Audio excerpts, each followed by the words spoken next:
Side by side with China's Xi Jinping, Russia's Vladimir Putin marked the 80th anniversary of the Soviet Union's victory over Nazi Germany in World War II on Friday. A major military parade in Moscow went off without any reports of Ukrainian attacks, with 3 years of devastating war as a backdrop. In a speech in Red Square, Putin said Russia would never accept attempts to belittle the Soviet Union's decisive role in defeating Nazi Germany, but recognized the role of Western allies.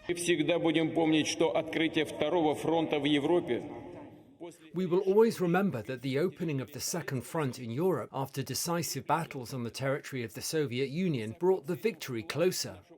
We highly value the contribution to our common struggle by the soldiers of the Allied armies, the resistance fighters, the courageous people of China, all those who fought for a peaceful future.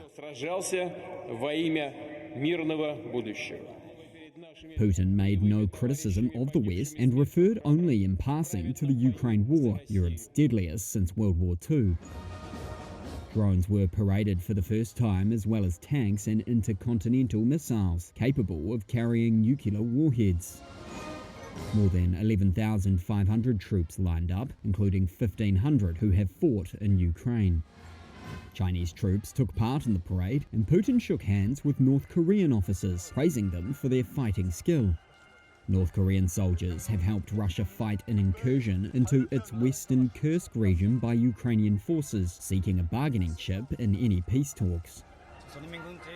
The Kremlin says the attendance of Russian allies, such as Xi, Brazilian President Lula da Silva, and several dozen leaders from around the world shows Russia is not isolated.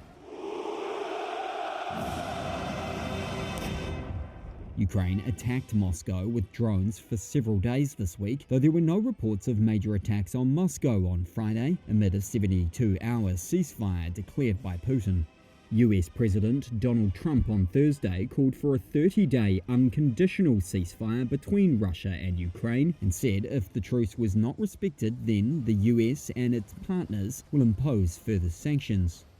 In Kyiv, Ukrainian President Volodymyr Zelensky called on allies to help it resist Russia, which now controls about a fifth of Ukraine.